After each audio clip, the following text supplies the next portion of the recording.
poem about weed. My body can transform into many different colors, but my typical color is green.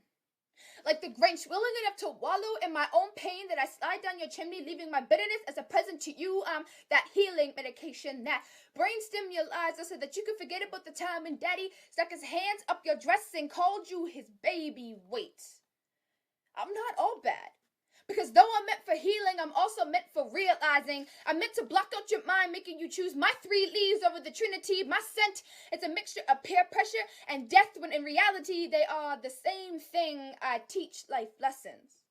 While I ruin your life, I'm waiting for the day you inhale too much of me, leave a permanent implant of yourself in the sidewalk. I took you out like the enemy, portrayed me as an image's friend, left you as foe. As your mind crumbles like crisp sugar in the rain, you might as well be a fairy tale. Your hallucinations are too real. You're crying out to Daddy, but Daddy hasn't existed to you since you were 3. When most people meet me, they break up my pride, put me in a J-looking casket, and puff me away into air pollution while you watch me ascend into the sky, and you wish that you could do the exact same thing. I'm nothing more than hallucinating voodoo, and you are my Harry Potter, and I used you, and you used to be legal.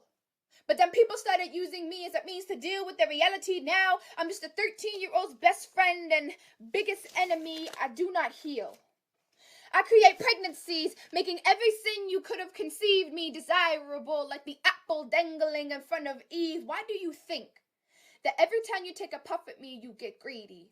I cause munchies. I'm the reason why your stomach is empty and bleeding for nutrition, because you can't get no nutrients, but you're laying on your deathbed. I cause munchies, even though it's just a better word for gluttony. Lust, it's just another side effect of me. You see yourself in your daughter and you blame God as if he put the paper between your fingers and made you inhale the poison, and it's funny.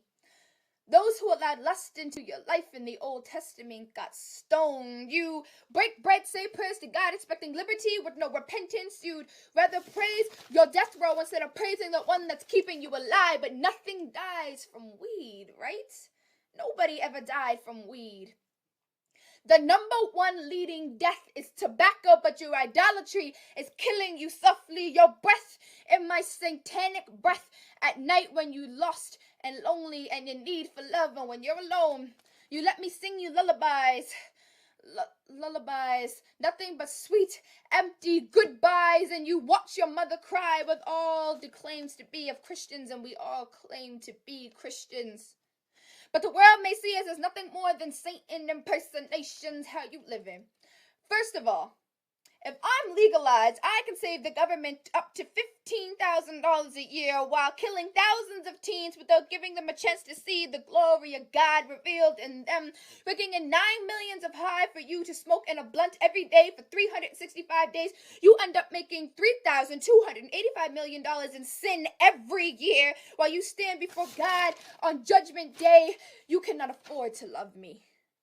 I was not created to replace God. Truth is, I can't help you. I am just temporary. I'm like a schizophrenic therapist there to make you feel good for 15 minutes and send you home with me as a medication. As you stare at the 4 walls inside of you, I made myself your master, and you willingly became my slave. Don't you see we are not made from each other? This is the real me. I'm more than Mary Jane. I'm shackled with every high. I'm your good and your evil, but you'll never know which one at any given time, because my good can seem evil and my evil can seem good. What side of me you see is up to you. Lovers of me may not die of lung disease, but they will all suffer on deception. They will suffocate on deception, but they will all suffer from the same disease. This is a message from Mary Jane, and I hope that I have blown your high.